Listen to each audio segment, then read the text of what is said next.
kerja dan ibadah. Asalnya kayak bekerja atau ibadah.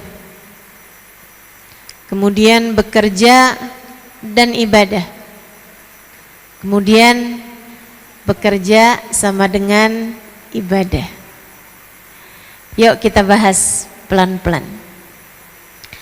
Bekerja atau ibadah, mana yang harus dipilih?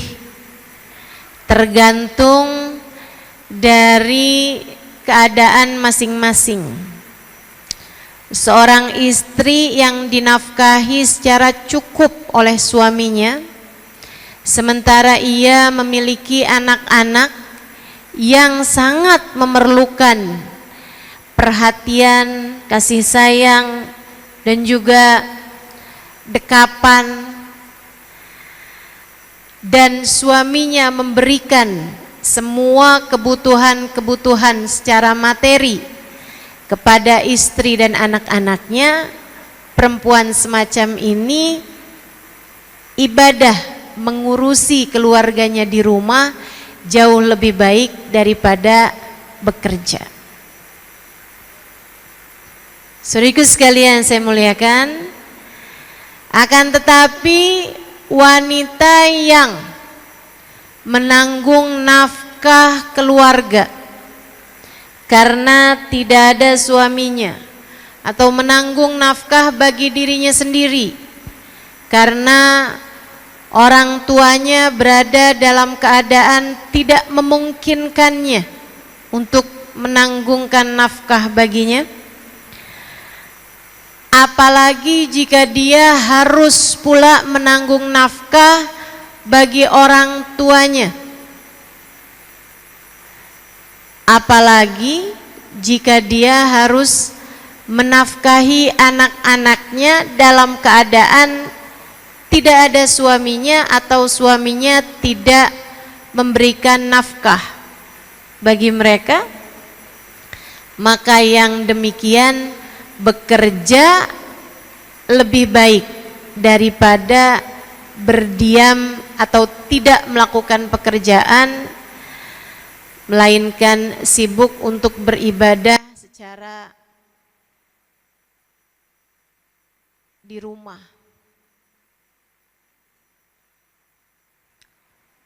Saudaraku sekalian, kalau ada orang-orang yang menyatakan bahwa Islam tidak setuju wanita-wanita yang bekerja,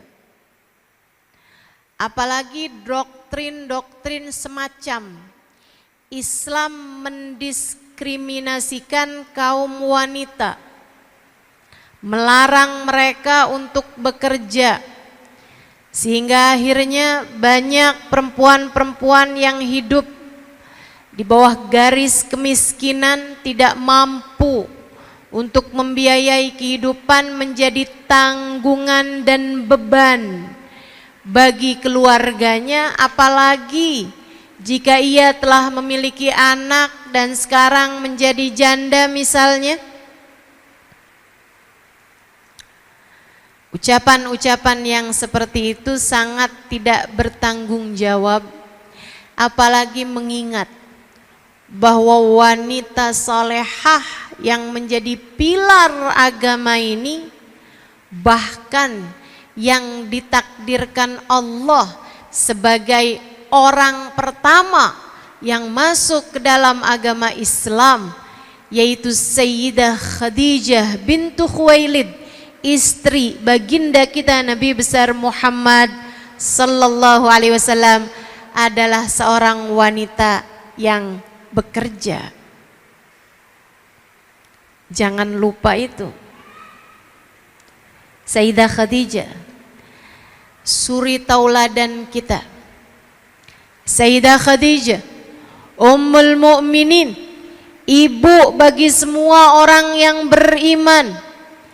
Sayyidah Khadijah Al-Kubra, wanita agung, wanita besar, yang bahkan Nabi Muhammad menyampaikan tentangnya, walladzi ba'atsani bil haqqi nabiyya ma abdalani Allah ta'ala bi khairin minha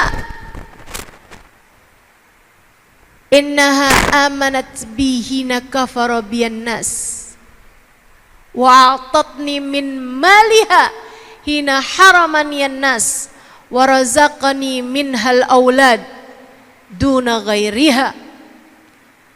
Sungguh demi Allah, Allah tidak pernah menggantikan untukku wanita yang lebih baik daripada Khadijah. Ia adalah seorang perempuan yang beriman padaku di saat belum ada sesiapapun yang beriman. Dia adalah seorang yang memberikan hartanya padaku di saat belum ada sesiapapun mau mendukungku dengan hartanya. Dan Allah anugerahkan untukku anak-anak dari rahimnya yang tidak dianugerahkan dari selainnya. Wanita ini yang tak tergantikan di hati Nabi Muhammad ini adalah seorang perempuan yang bekerja. Saudariku sekalian yang saya muliakan, ada kemuliaan. Ada kemuliaan dalam bekerja, sebagaimana ada kemuliaan bagi yang juga tidak bekerja. Semua masing-masing mulia di tempatnya. Kalau kondisi mengharuskanmu berada di dalam rumah, menyelesaikan urusan-urusan rumah tangga, jangan cari-cari alasan untuk bekerja meninggalkan ibadah yang seharusnya kamu lakukan di rumah, dari mengurusi anak-anak dan mengurusi rumah tanggamu. Sebaliknya, jika keadaan memaksamu untuk bekerja, jangan cari alasan.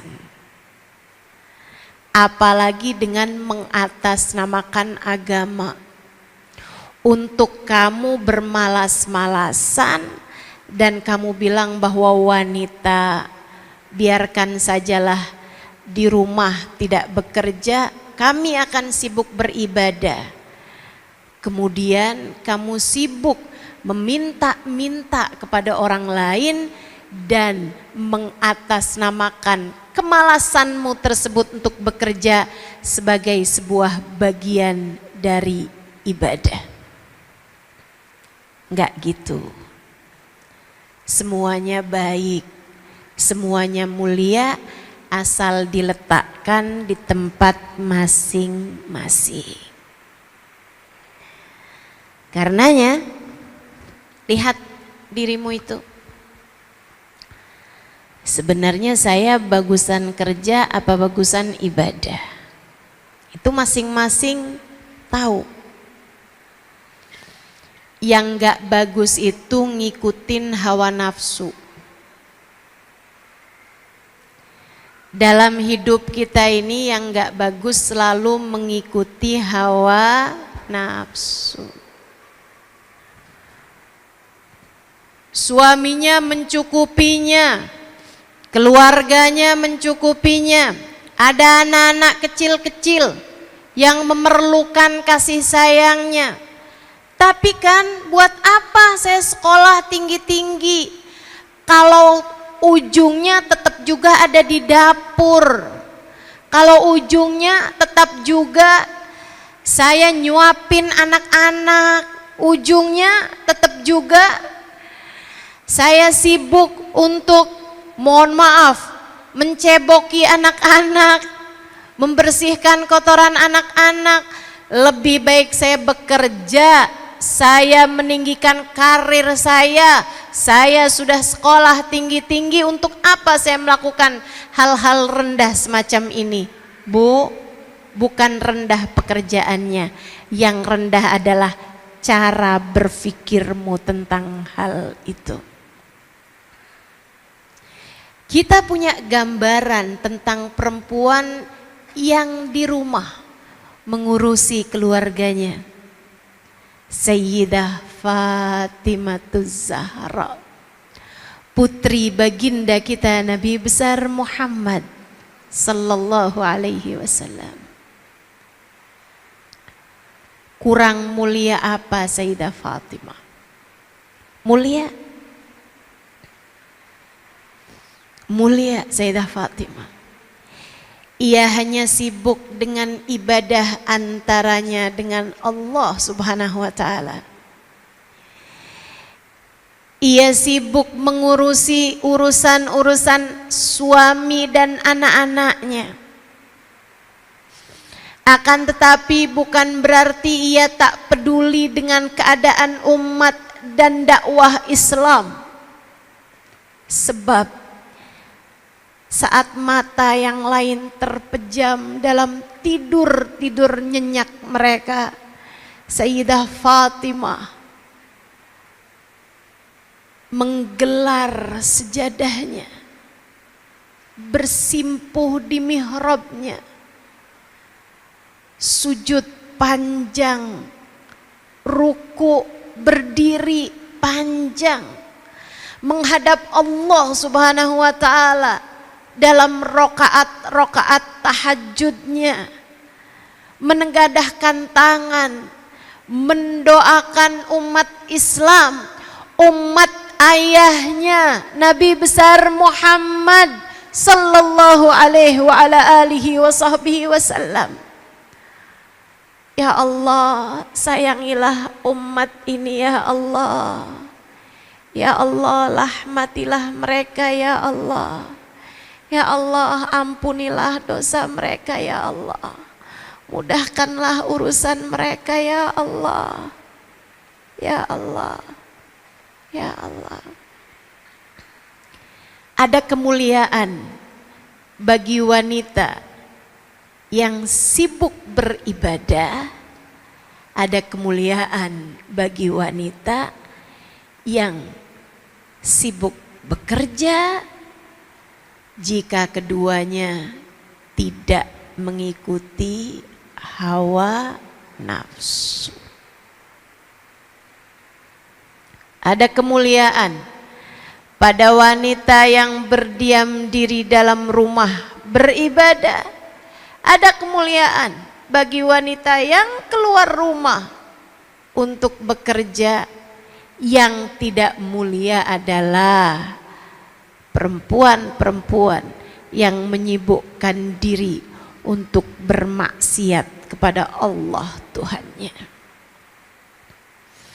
Yang gak mulia adalah perempuan-perempuan yang sibuk menghias-hiasi dirinya untuk berusaha mendapatkan simpati dan empati dari lawan jenisnya, yang bahkan kadang-kadang gak peduli apakah laki-laki tersebut sudah beristri ataupun belum.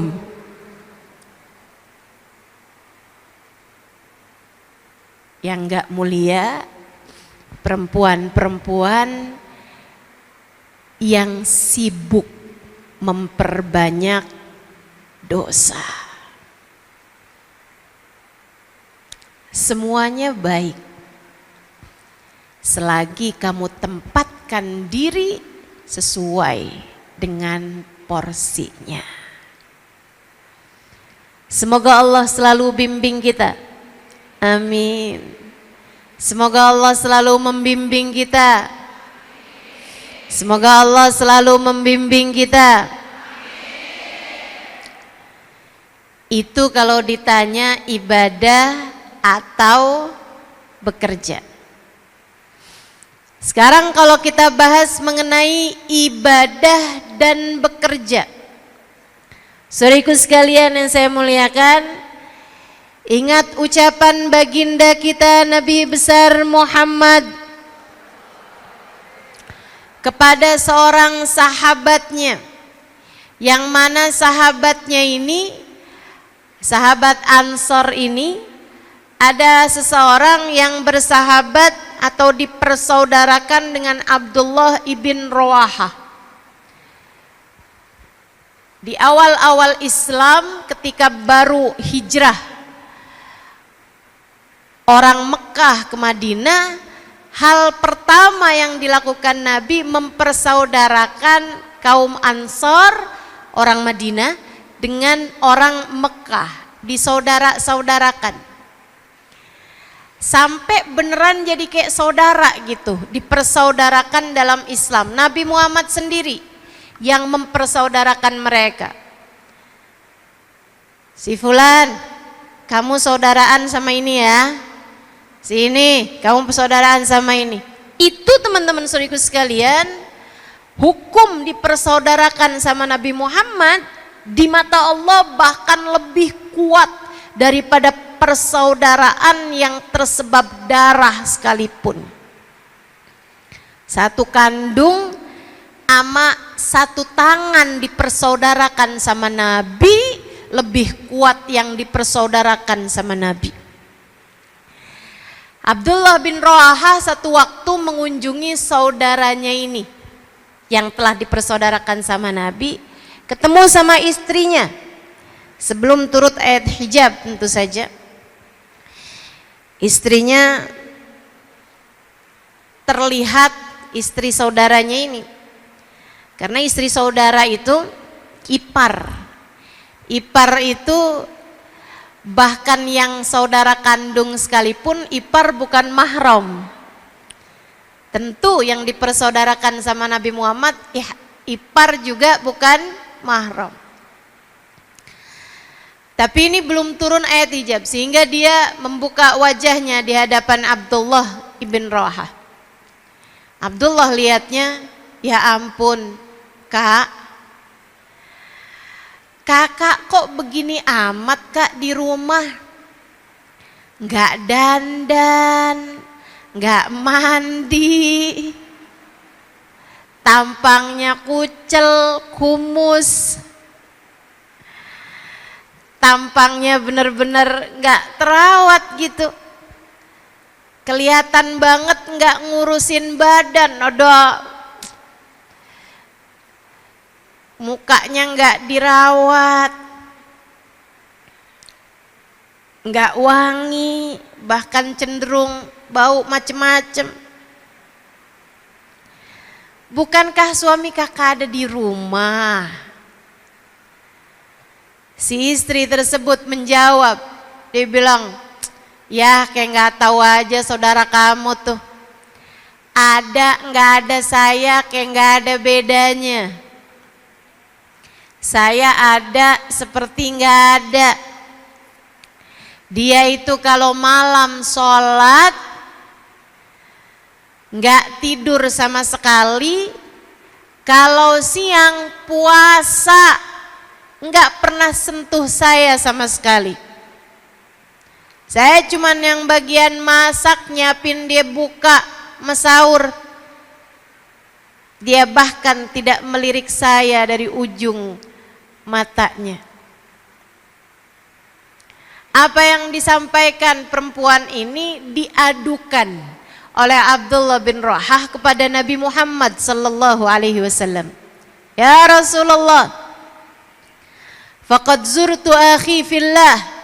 Saya kemarinan mengunjungi saudara saya yang telah engkau persaudarakan di jalan Allah. Saya mendapati istrinya, diceritakan tuh, dan juga apa yang disampaikan oleh istrinya. Nabi kemudian memanggil laki-laki Ansor nih, sahabat Ansor ini, ditanya sama Nabi Muhammad, karena Nabi kalau mau negur, kalau mau menyampaikan sesuatu harus tabayyun terlebih dahulu, nyari kepastian, klarifikasi, istilah orang zaman sekarang. Kata Nabi Muhammad, hal gumtal lailah kullaha, apakah kamu kalau malam bangun ibadah sholat di semua bagian malam gak tidur sama sekali? Dia menjawab, bala ya Rasulullah, betul wahai Rasulullah, saya kalau malam gak tidur sama sekali, saya sholat sepanjang malam wahai Rasul. Bangga. Kata Nabi Muhammad, hal sumtan nahar kullah, apakah kamu tiap siang puasa sepanjang tahun. Bala ya Rasulullah, betul wahai Rasul, saya puasa sepanjang tahun, nggak puasa cuman kalau lebaran sama hari tasyrik doang. Bangga disebutkan hal itu di hadapan Nabi. Nabi sudah klarifikasi kebenaran ucapan Abdullah bin Rawahah sekaligus kebenaran ucapan istrinya.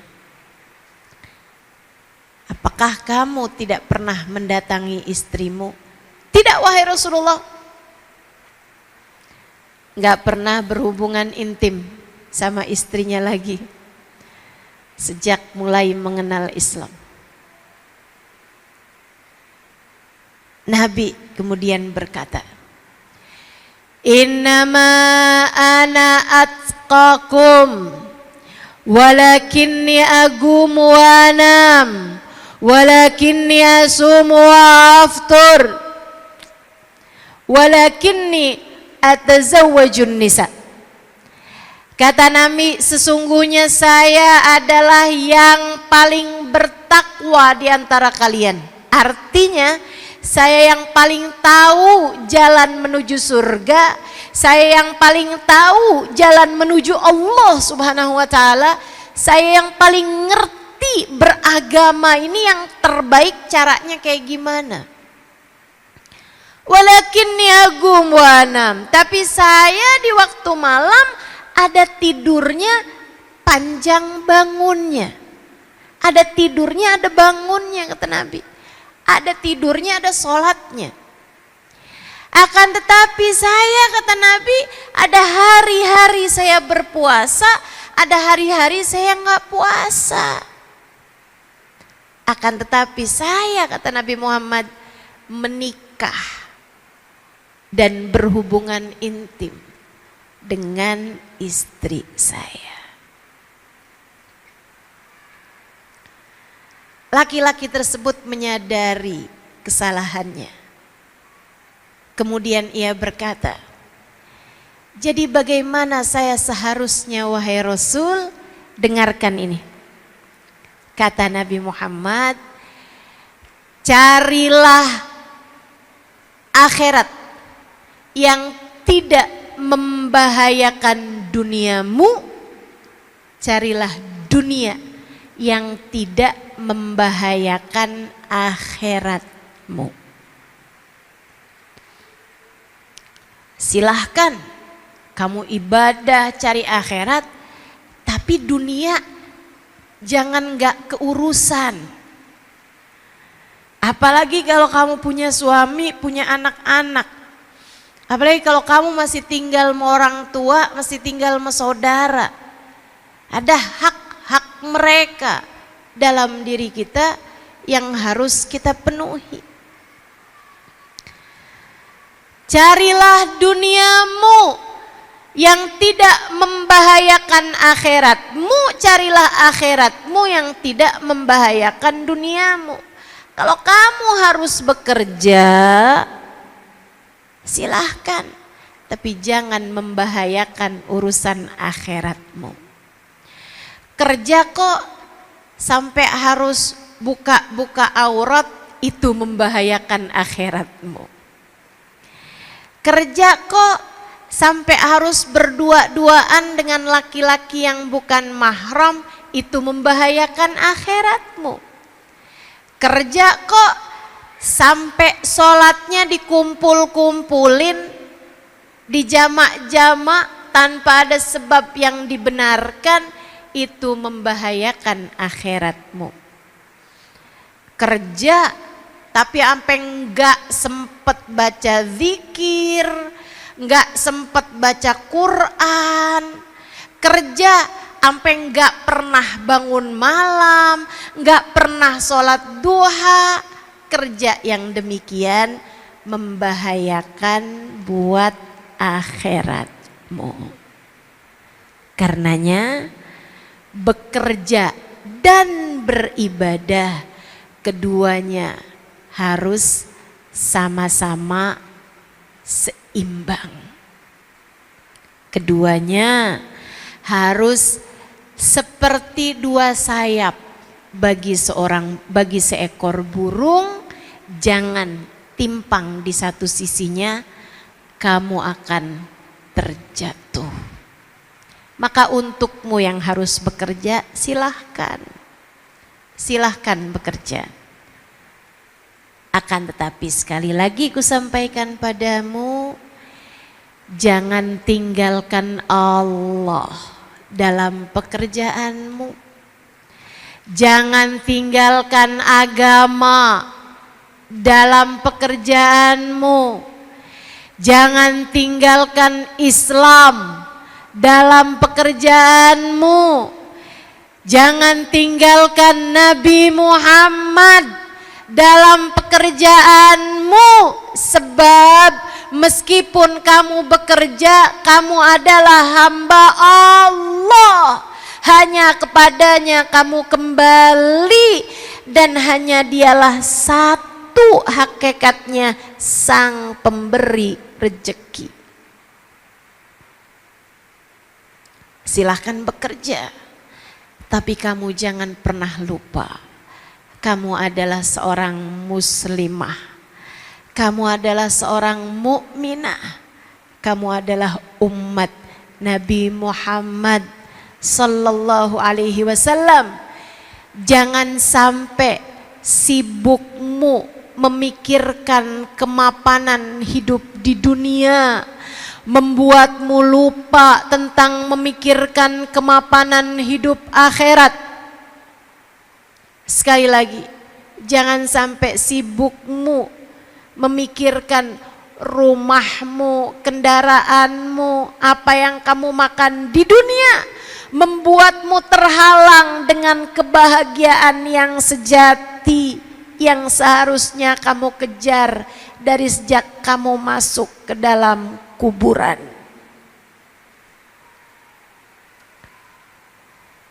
Jangan sampai sibuk mencari bahagia dunia membuatmu lupa dengan kebahagiaan panjang di akhirat nanti. Silahkan bekerja, tapi kamu harus tahu, esok atau lusa kamu akan mati. Wa khairuz zadit taqwa, dan sebaik-baik bekal adalah takwa. Ibadah, kerjakan kewajiban Allah, tinggalkan larangan-larangannya.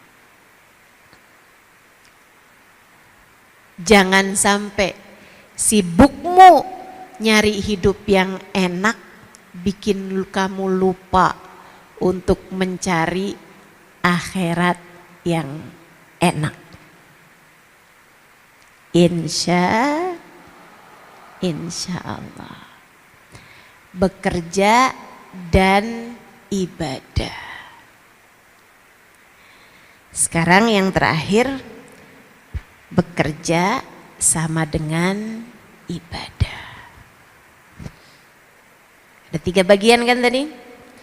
Bekerja atau ibadah, kamu udah tahu masing-masing, silahkan cari mana nih yang lebih tepat untuk saya. Bekerja dan ibadah, kamu harus tahu juga. Jangan sampai kerjamu bikin kamu lupa sama ibadah. Sebagaimana sebaliknya, orang kalau ibadah aja juga jangan sampai lupa sama kerja, sama urusan nafkah jika memang dia memerlukannya.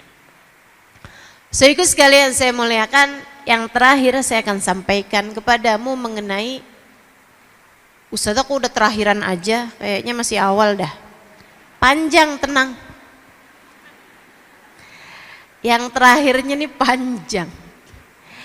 Bekerja sama dengan ibadah.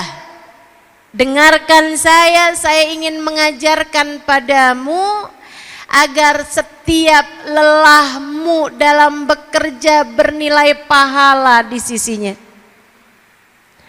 Saya akan sampaikan kepadamu cara, tips, trik bagaimana agar Setiap kali kamu melakukan pekerjaanmu, apa yang kamu lakukan tersebut bernilai ibadah di sisi Allah Subhanahu wa taala, menyibukkan tangan malaikat raqib untuk mencatat pahala-pahalamu meskipun kamu sedang dalam keadaan bekerja urusan duniamu.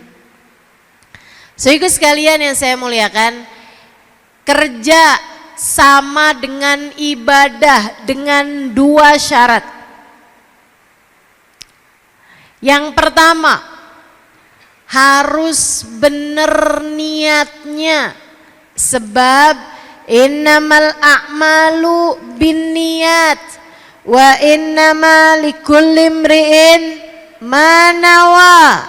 Sesungguhnya segala sesuatu tergantung dari bagaimana niatnya, dan sesungguhnya setiap orang hanya akan diberi sesuai dengan niatnya. Faman kanat hijratuhu ilallahi wa rasulih fahijratuhu ilallahi wa rasulih.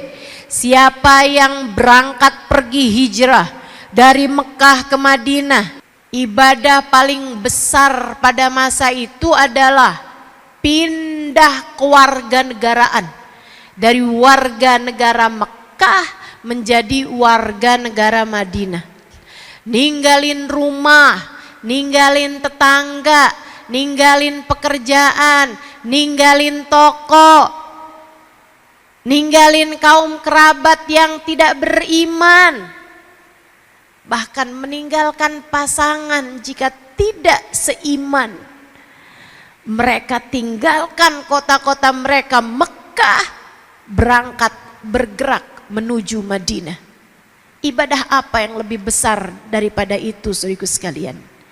Akan tetapi meski ibadah sebesar itu, Nabi Muhammad menyampaikan, faman kanat hijratuhu ilallahi wa rasulih.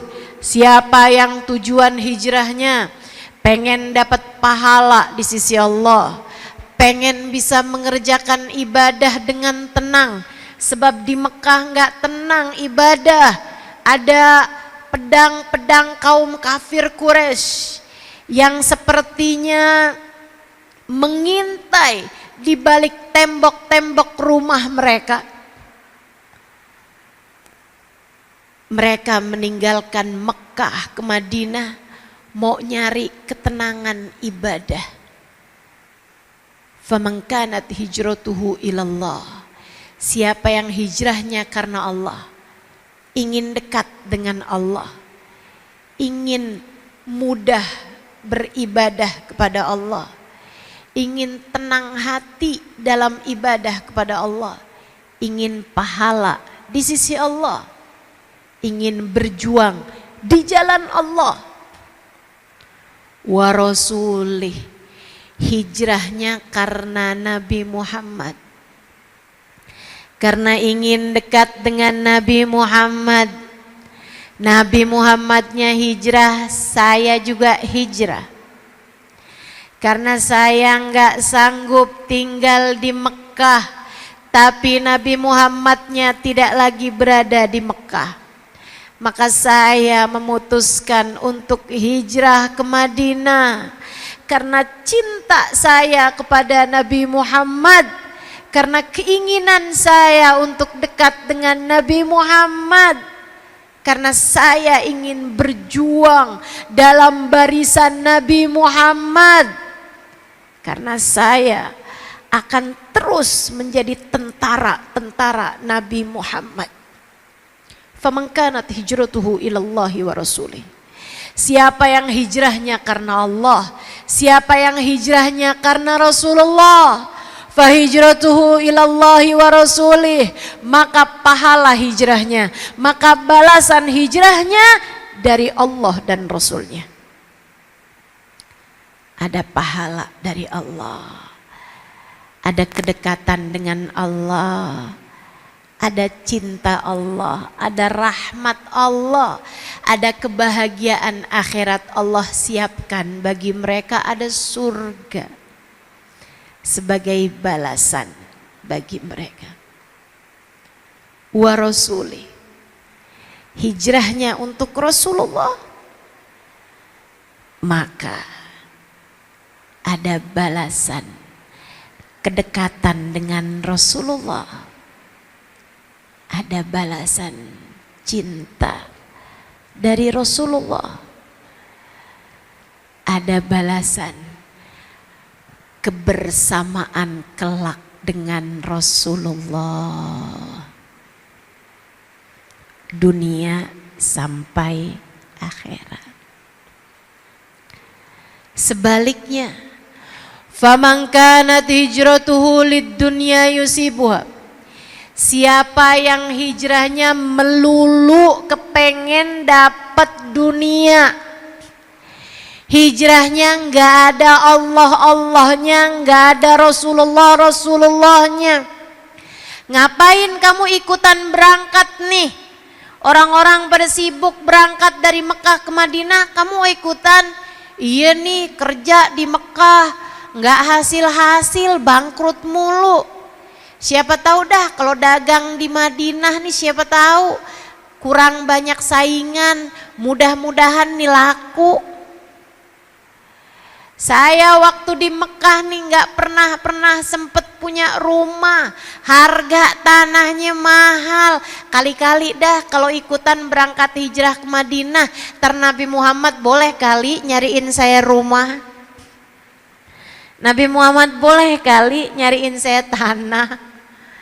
Dia pengen dapat dunia, dia tidak memikirkan tentang urusan akhirat, dia tidak memikirkan tentang urusan antara dia dengan Allah ataupun pengorbanan yang dia dapat lakukan untuk Rasulullah. Melulu urusannya duit, melulu urusannya cuan, melulu urusannya keuntungan duniawi. Hati-hati adik-adik, kamu mungkin untuk terjerumus kepada hal ini. Siapa yang hijrahnya hanya karena dunia, sama halnya dengan siapa yang kerjanya hanya karena kepengen dunia aja. Au imra'atin yang kihuha, atau dia hijrah karena kepengen bersama dengan perempuan yang ingin dia nikahi. Dia hijrah ke Madinah jauh-jauh dengan segala kelelahannya, bukan karena ingin bersama dengan Nabi Muhammad, melainkan karena ia ingin bersama dengan perempuan yang sedang dia taksir, namanya Ummu Gais. Fahijratuhu ila ma hajara ilaih. Kata Nabi, balasan hijrahnya, pahala hijrahnya hanya mendapatkan apa yang menjadi niatnya tersebut. Pengen dapat dunia, ya cuman dapat dunia aja, itu juga kalau dapat. Pengen dapat jodoh, ya udah balasannya cuman dapat jodoh aja, itu juga kalau dapat. Kalau nggak dapat, lalu walaleh, nggak dunia nggak akhirat, nggak ada yang dia dapat. Percuma, sia-sia. Maka saudariku, untukmu yang bekerja, jangan sampai apa yang kamu lakukan di banyak tahun umur dalam hidupmu di dunia ini menjadi sesuatu yang sia-sia. Sebab kamu tidak sedang menjalani masa hidup percobaan. Sebab kamu tidak punya umur cadangan. Umurmu yang sekarang kamu jalani, kehidupanmu yang sekarang kamu jalani, inilah yang nanti akan dihisab jam demi jamnya, bahkan menit per menitnya, bahkan detik per detiknya. Pastikan tak ada yang sia-sia. pastikan tak ada yang sia-sia. Benahilah niatmu. Benerin niatmu teman-teman, benerin niatmu. Kamu bangun pagi bersegera untuk bekerja. Ada yang naik kereta, ada yang naik bis, ada yang naik sepeda motor, ada yang mungkin naik mobil.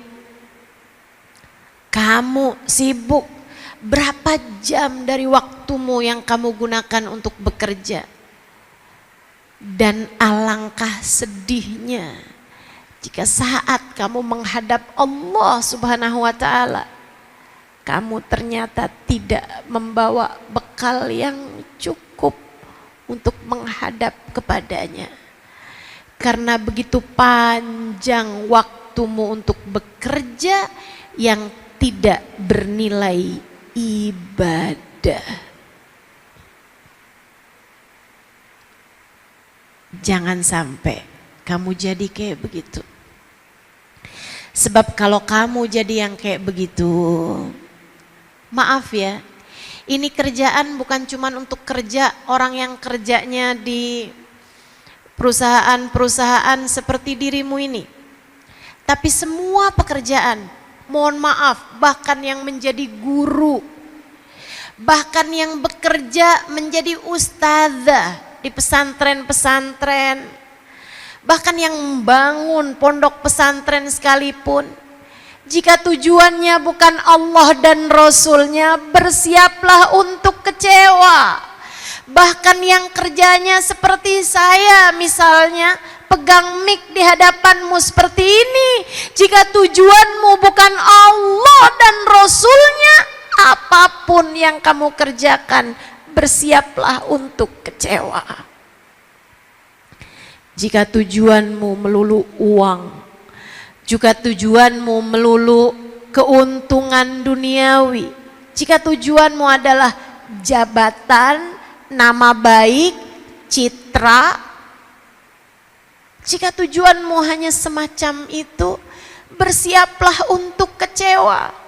Bersiaplah untuk termasuk di antara kelompok orang yang apabila datang ajal menjemputnya, ia akan berteriak, Rabbirji'un la'alli a'malu salihan fima taraktu.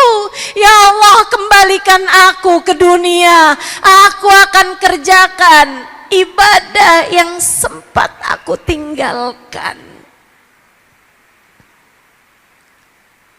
Kalla innaha kalimatun huwa qailuha wa min waraihim barzakhun ila yaumi yub'atsun.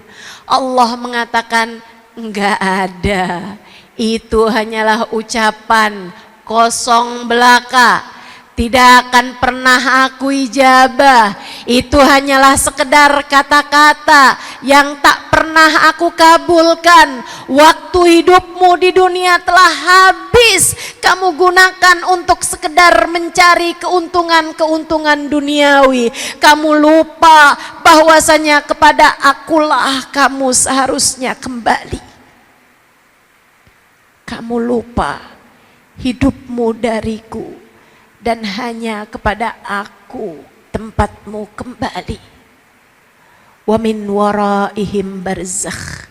Sekarang silahkan menjalani kehidupanmu di alam barzakh ila yaum yub'atsun, sampai hari mereka dibangkitkan. Kamu, saya, kita semua, jangan sampai ada yang menyesal. Sebab sekali lagi, kita tidak sedang menjalani masa hidup percobaan. Gak ada di antara kita yang lagi magang di dunia ini, teman-teman. Gak ada. Gak ada. Semuanya sudah sedang bekerja.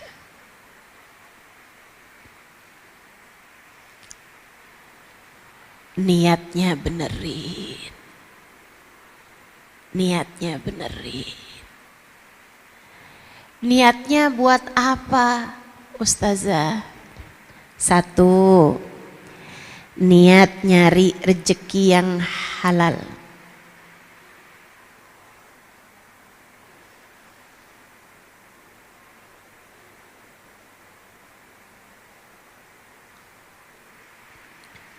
Kamu bisa aja kerja yang haram, bisa.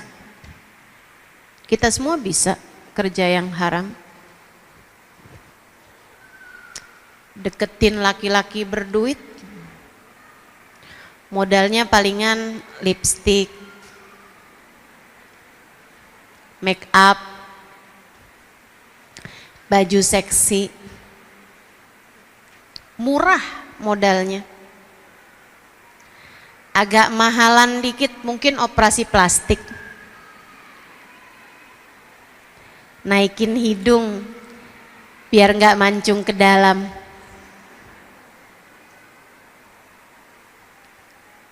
Tapi kamu tidak memilih itu. Kenapa? Sebab kamu hamba Allah. Sebab kamu hamba Allah.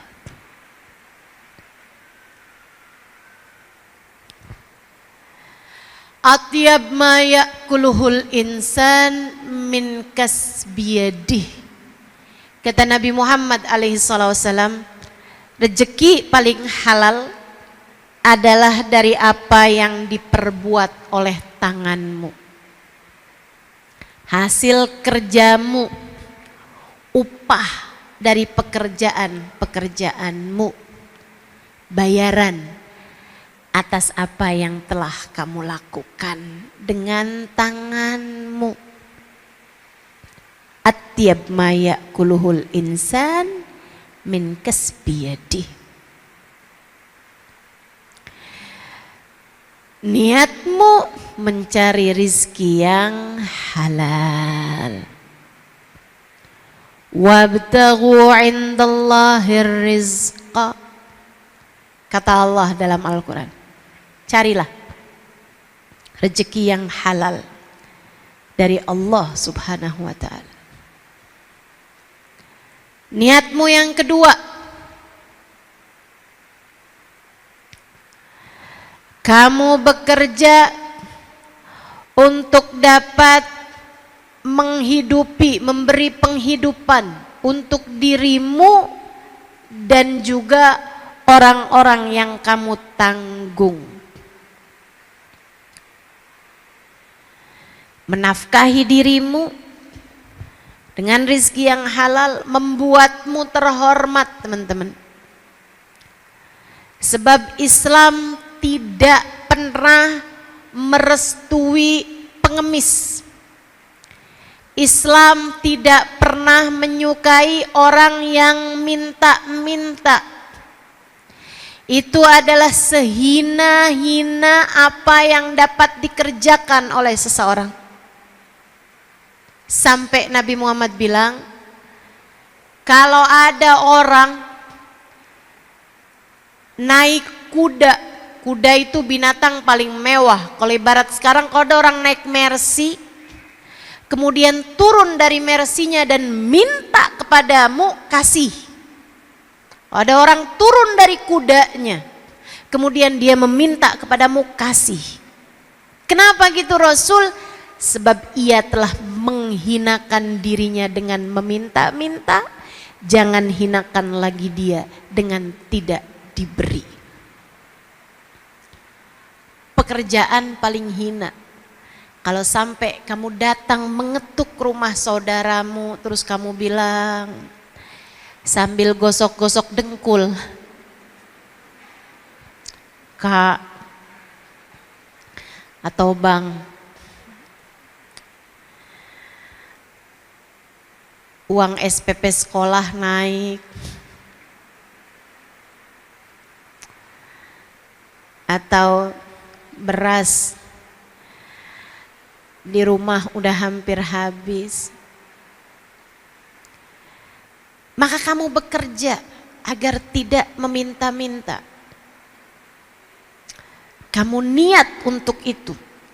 Niat menjadi afif, niat menjadi aziz, Niat menjadi seorang yang memiliki harga diri, sebab meminta-minta adalah sehina-hina pekerjaan, sebab meminta-minta adalah pekerjaan seseorang yang tidak punya harga diri. Nabi satu waktu melihat seseorang minta-minta di masjid. Panggil Nabi Muhammad, Ta'al, Ta'al. Kamu punya apa di rumah? Gak punya apa-apa saya Rasul, beneran saya gak punya apa-apa. Makanya saya minta-minta Rasul, karena saya gak punya apa-apa di rumah Rasul. Dan jujur, dia jujur. Tapi Nabi kembali mengulangi, coba diingat-ingat. Kamu punya apa di rumah? Maksudnya dia nggak punya uang, maksudnya dia nggak punya barang-barang mewah. Tapi Nabi ingin membuat dia ingat barang apa yang lebih dari kebutuhan dia gitu. Terus dia bilang, saya Rasul punya madhar, tempat wudhu. Dan saya juga Rasul punya piring tempat makan lebih. Misalnya kayak dia mestinya cukup dengan satu, tapi ini punya dua gitu. Atau dia perlunya dua, punya tiga gitu. Kata Nabi Muhammad, bi'huma, jual keduanya, jual. Dia pun jual dua barang tersebut, mungkin kayak sekarang laku 20.000 gitu. Misal, dia bawa tuh uang 20.000 ke hadapan Nabi Muhammad. Rasul, udah saya jual tuh barang, ini uangnya ya Rasulullah. Kata Nabi Muhammad, ihtatib, kamu cari kayu, kemudian kamu jual sebagai kayu bakar, atau kamu belah-belah batu, kemudian kamu jual kepada orang yang sedang mengerjakan bangunan. Jangan minta-minta kepada siapapun. Lebih baik kamu bekerja. Jika kamu tetap memutuskan meminta, ya'tilak nuktah sauda, maka kamu di akhirat nanti akan membawa satu titik hitam di wajahmu setiap kali kamu meminta. Bayangkan, tiap minta ada satu titik hitam di wajah kita di akhirat nanti. Gimana kalau kamu kerjaannya minta-minta? Karenanya niatkan kamu kerja, satu, buat nyari rezeki yang halal. Yang kedua, biar kamu dapat menafkahi dirimu dan menafkahi diri orang-orang yang kamu tanggung nafkahnya, sehingga kalian semua tidak menjadi orang yang minta-minta. Niatnya yang bagus. Niat yang ketiga, al-mu'minul qawi khairun minal mu'minid dhaif. Kata Nabi Muhammad, orang mukmin yang kuat lebih Allah sukai daripada orang mukmin yang lemah. Orang Islam yang kuat. Kuat bukan maksudnya kekuatan badan, kamu kalau lomba tarik tambang kamu menang, bukan. Akan tapi kuat secara pemikiran, kuat secara ilmu, kuat secara materi. Itu lebih Allah sukai daripada orang mukmin yang lemah. Salah satu dari kekuatan kita tentu saja adalah materi yang mencukupi. Teman-teman saudaraku sekalian, jangan tinggalkan anak-anakmu dalam keadaan lemah, miskin. Jangan juga biarkan dirimu hidup di bawah garis kemiskinan. Karena itu Islam ada syariat untuk zakat. Zakat itu tidak hanya diberikan kepada fuqara yang memang sangat-sangat miskin, tapi diberikan juga kepada masakin, orang yang miskin aja. Kalau fakir tuh orang miskin banget. Itu dua-duanya harus sama-sama diberi.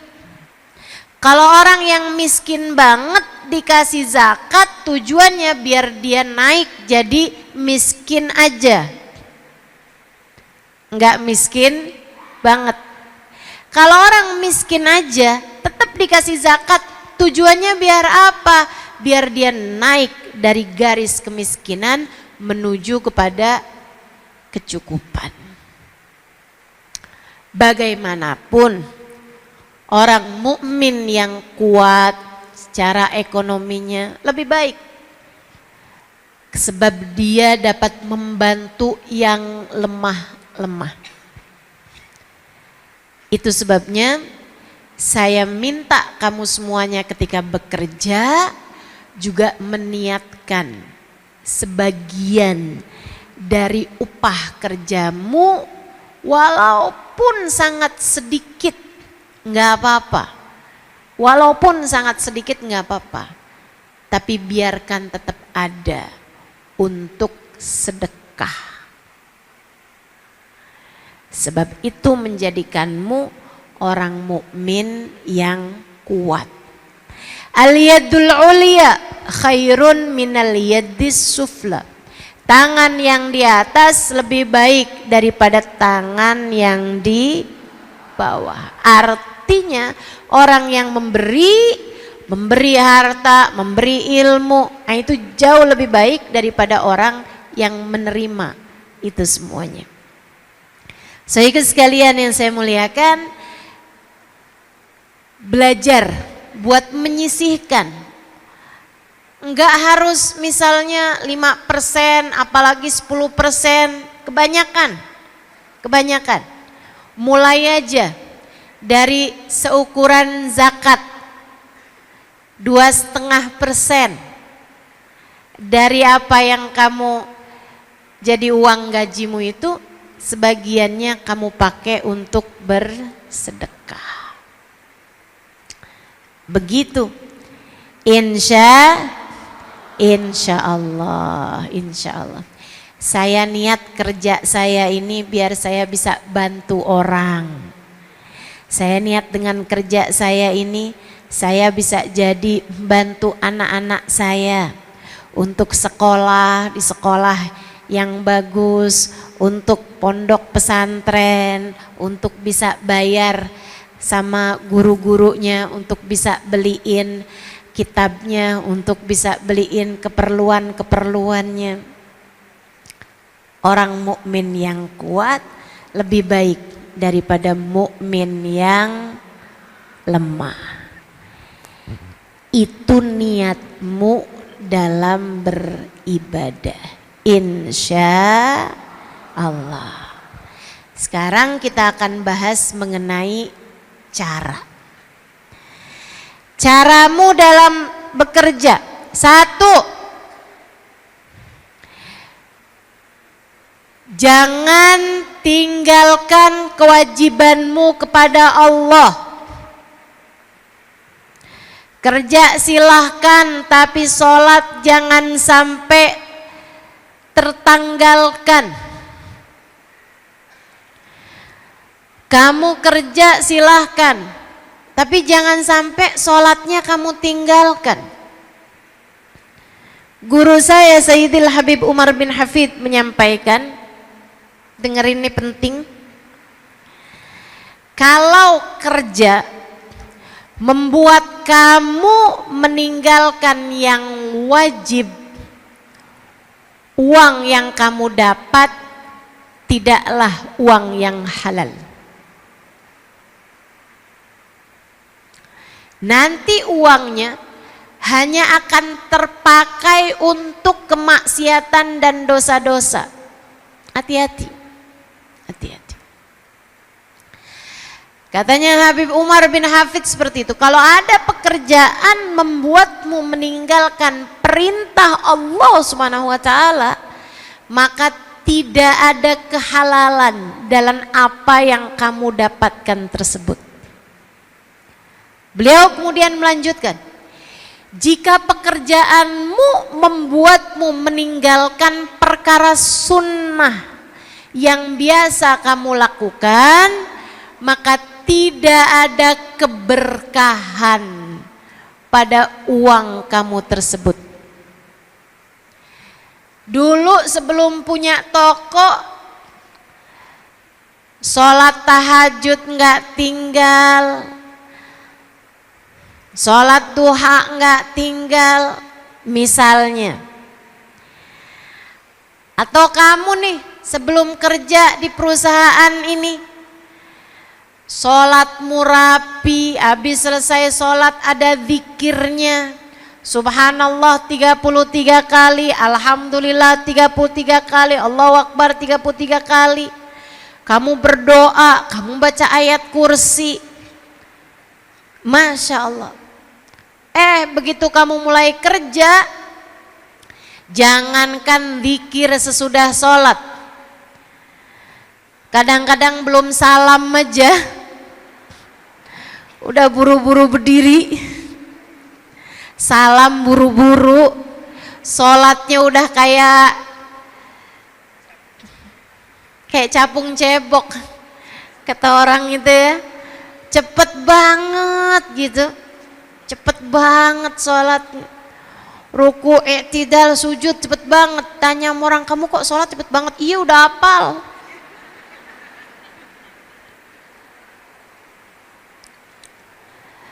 Kamu begitu takut sama bos duniamu hingga kamu melupakan bos yang sesungguhnya. Kamu begitu takut dengan atasanmu di dunia hingga kamu lupa kepada atasanmu yang sesungguhnya.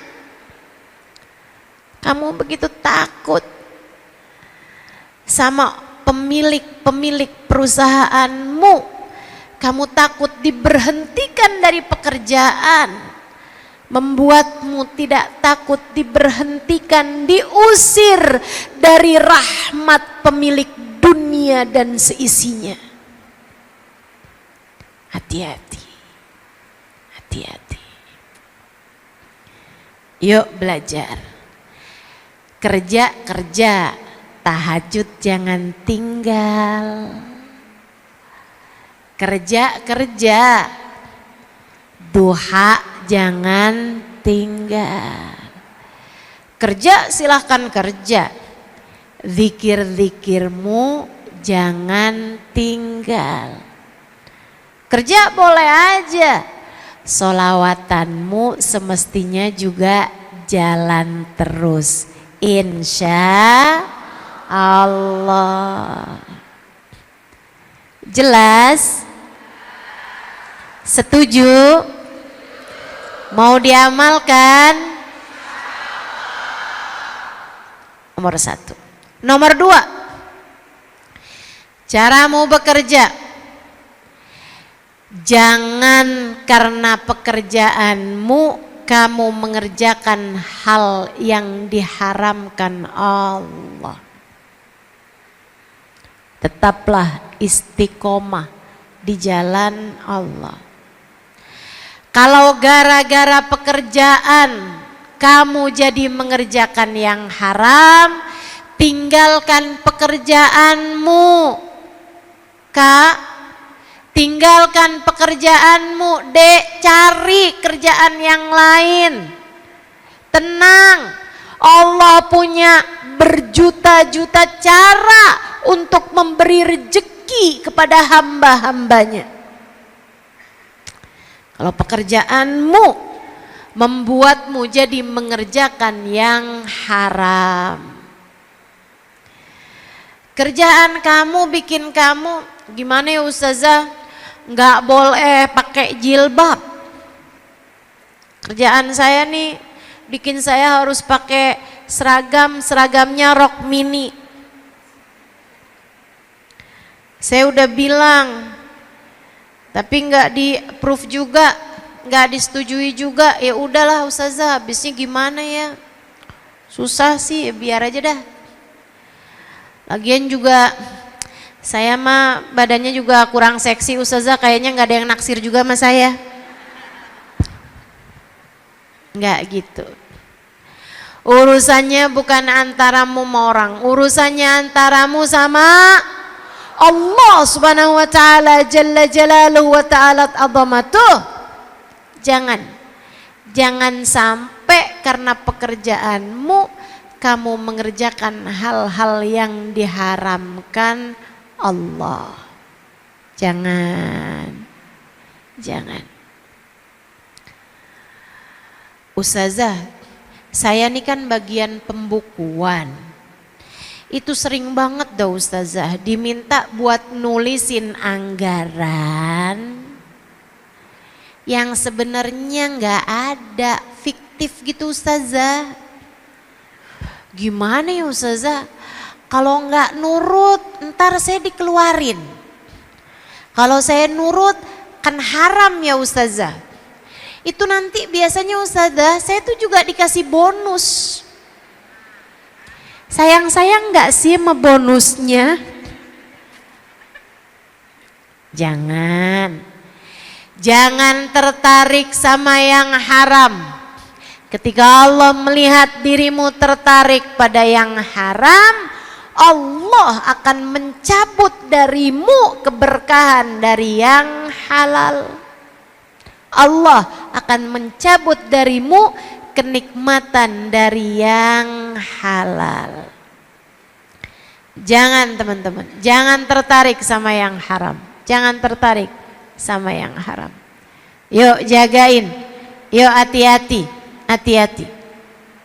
Yang benar kerjanya, yang benar. Cukup aturan Allah harus di atas aturan siapapun. Aturan Allah harus di atas aturan siapapun. Saya mau cerita nih. Ada ceritanya orang yang kerja di bar. Namanya apa tuh? Yang ya bartender.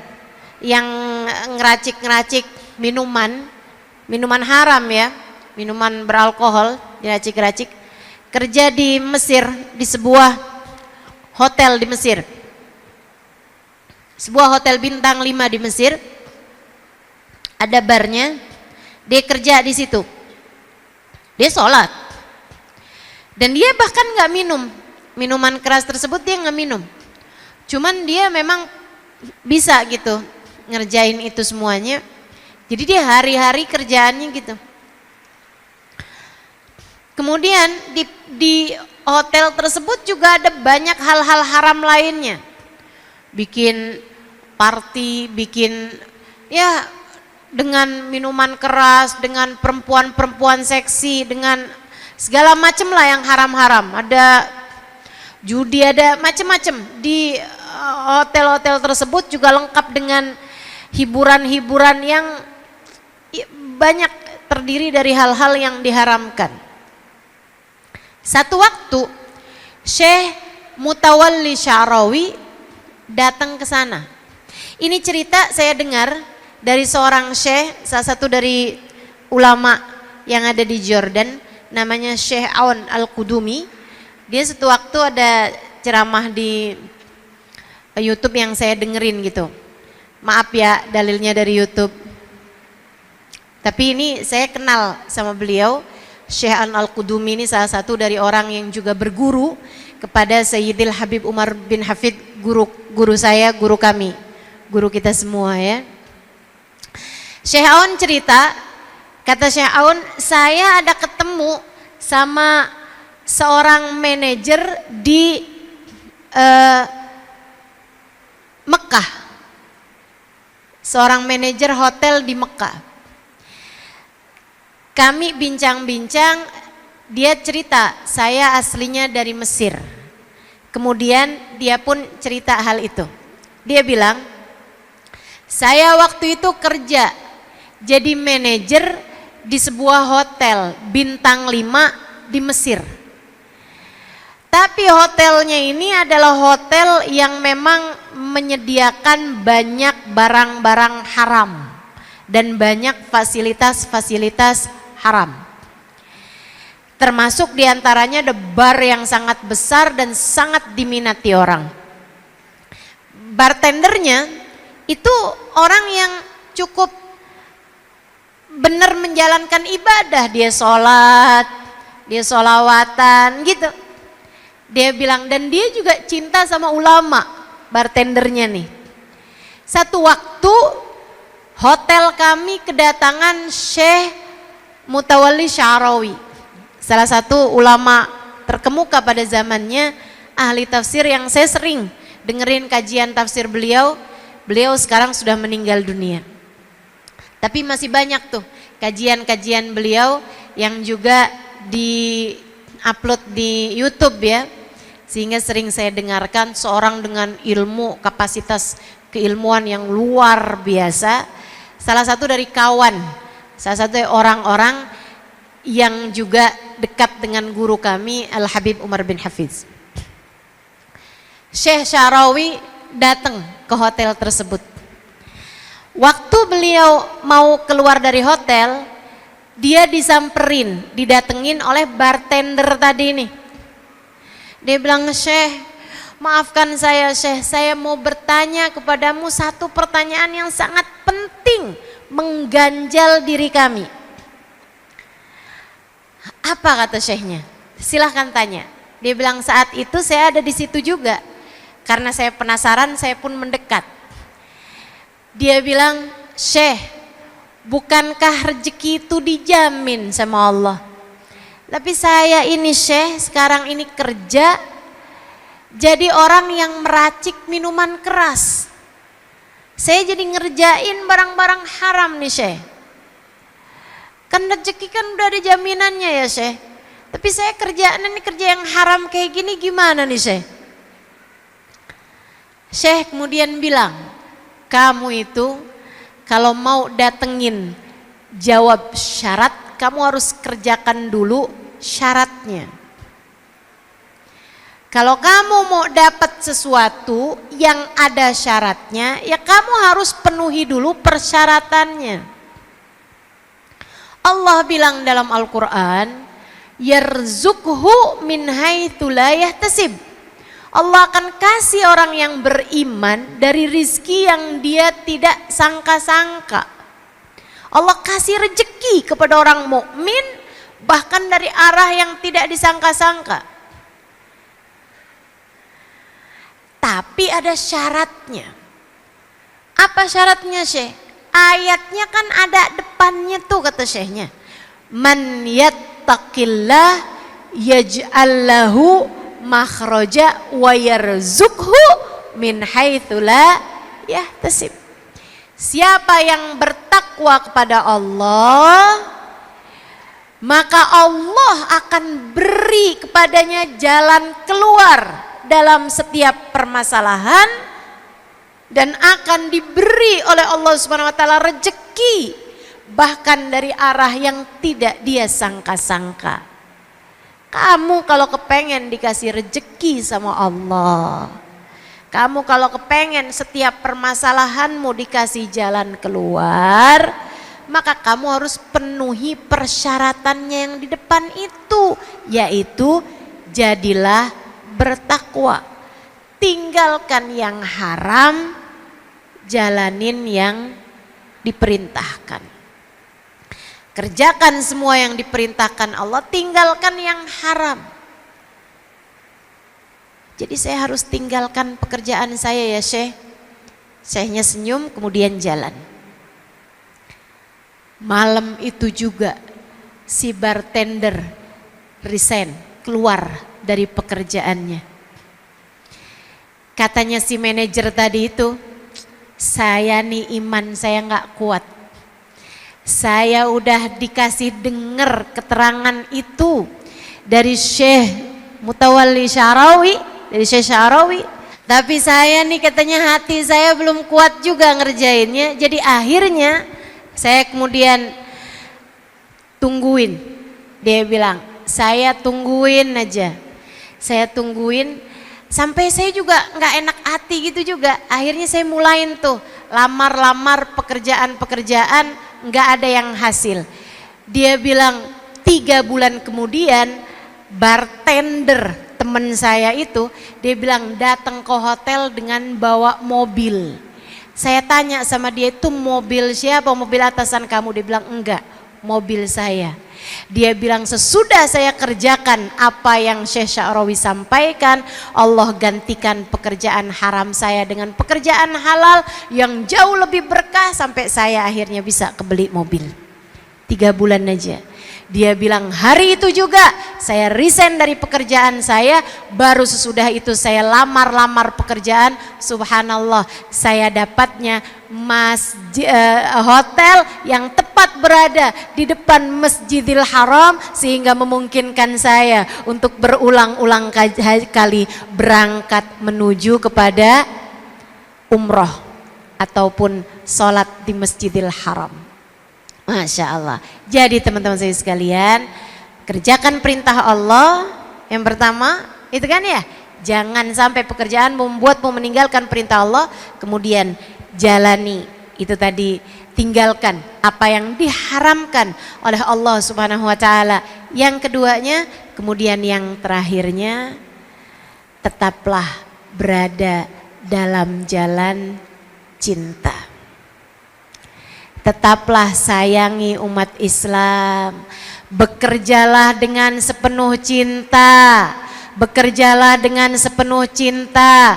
Jangan sampai kamu celakain orang, jangan sampai kamu nggak senang sama si ini, jangan sampai kamu kemudian hasut sama si fulan karena dia kerjaannya lebih bagus darimu dan seterusnya.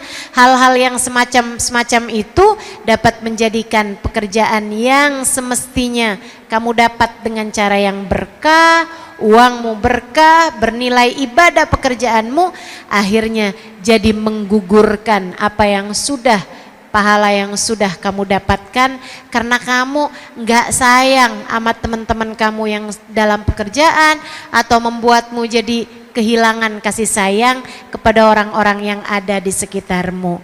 Kalau kamu punya anak, jangan sampai pekerjaanmu membuatmu kehilangan kasih sayang kepada anak-anakmu.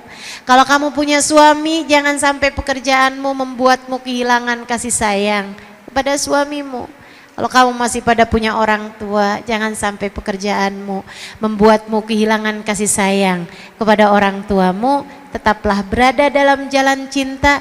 Jaga hatimu, tetap biarkan ia hidup dengan kasih sayang, dengan cinta dan dengan kasih sayang. Insya Allah jika hal-hal tersebut dapat kamu laksanakan, saya doakan mudah-mudahan Allah Subhanahu wa taala senantiasa membimbing langkah kehidupanmu, menjadikan ibadahmu adalah dengan bekerja, dan bekerja sebagai salah satu bagian dari ibadahmu kepada Allah Subhanahu wa taala. Bekerjamu bernilai ibadah dan ibadahmu diterima oleh Allah Subhanahu wa taala dan dijadikan salah satunya adalah lewat bekerja. Rabbana zalamna anfusana wa illam taghfir lana wa tarhamna lanakunanna minal khasirin. Rabbana atina fid dunya hasanah wa fil akhirati hasanah wa qina adzabannar bifadli subhana rabbika rabbil izzati amma yasifun wa salamun alal mursalin walhamdulillahi rabbil alamin. Semoga senantiasa berkah, semoga senantiasa dalam rahmat ridha Allah Subhanahu wa taala. Ala hadhihi niyah wa bikulli niyatin salihah. Semoga apa yang sudah saya sampaikan menjadi ilmu yang bermanfaat. Wal afu minkum. Wassalamualaikum warahmatullahi wabarakatuh.